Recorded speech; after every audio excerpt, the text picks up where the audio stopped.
নমস্কার, আজকে আমি একটা নতুন রেসিপি নিয়ে চলে এসেছি। করব পনির মটরশুঁটি আলু দিয়ে একটা নিরামিষ তরকারি। প্রথমে আছে আমি পনিরটা ভেজে নিয়েছি, আলুটাকেও আমি ভেজে নিয়েছি, মটরশুঁটি রেখেছি, কাঁচা লঙ্কা রেখেছি, টমেটো বাটা রেখেছি। প্রথমে দেবো আমি জিরে ফোড়ন, লঙ্কার গুঁড়ো, হলুদ গুঁড়ো, ধনের গুঁড়ো। প্রথমে আমি দেবো জিরেটা, তেলটা আমার গরম হয়ে গেছে। প্রথমে আমি জিরেটা দিলাম, তারপর দেবো আমি টমেটো বাটাটা। টমেটো বাটাটা একটু নাড়াচাড়ার পরে তারপর আমি দেবো হলুদ গুঁড়ো, তারপরে দেবো আমি ধনের গুঁড়ো, তারপরে দেবো লঙ্কার গুঁড়ো। লঙ্কাটা দিয়ে যেমন আপনারা ঝাল খাবে, ঝালটা আপনারা পরিমাণ মতন দেবে। তারপরে দেবো আমি নুন, তারপরে দেবো আপনি নুন। দুটো নাড়াচাড়া হয়ে গেলে তারপরে আমি মটরশুঁটি আর এগুলো দিয়ে দেবো, আলুগুলো দিয়ে দেবো।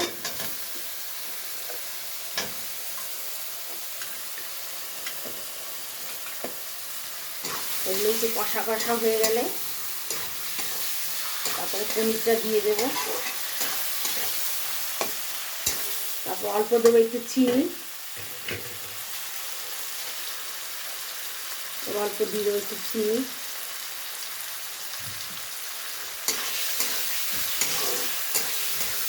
এগুলো কষা কষা হয়ে গেলে এবার আমি কাঁচা লঙ্কাগুলো গোটা গোটা দিয়ে দেবো। তারপরে দিলাম পনিরটা,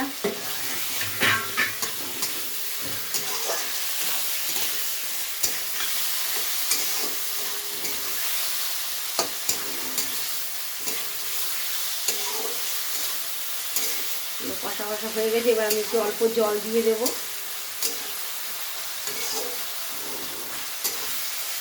এবার আমি অল্প একটু জল দিয়ে দেবো। এবার আমি জলটা দিয়ে দিচ্ছি। জলটা আপনাদের পরিমাণে যে যেমন ঝোলে রাখবে এটা।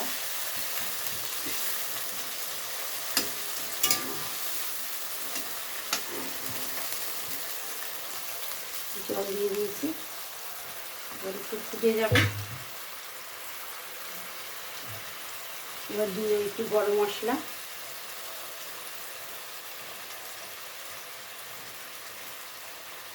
দিয়ে দিলাম।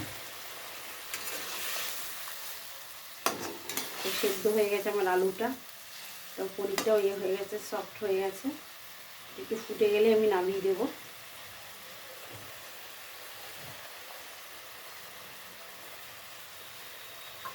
কেউ একটু ধনে পাতাও দিয়ে দিতে পারেন, আমি যেহেতু গরম মশলা দিয়েছি বলে ধনে পাতা দেবো না। আপনারা গরম মশলা ধনে পাতা দিয়ে দিতে পারেন।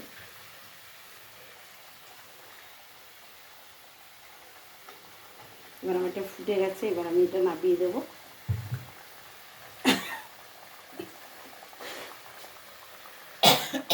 সরি, এটা আমার হয়ে গেছে। এবার আমি নিভিয়ে দিচ্ছি। এটা হয়ে গেছে আমার, এটা পনির রেসিপি হয়ে গেছে আমার পনির রেসিপি। আমার মাসি কাশছে,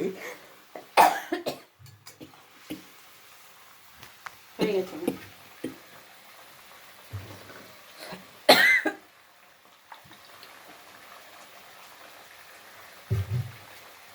হয়ে গেছে আমার পনির, নিয়ে দিলাম। হয়ে গেছে আমার নিরামিষ পনির।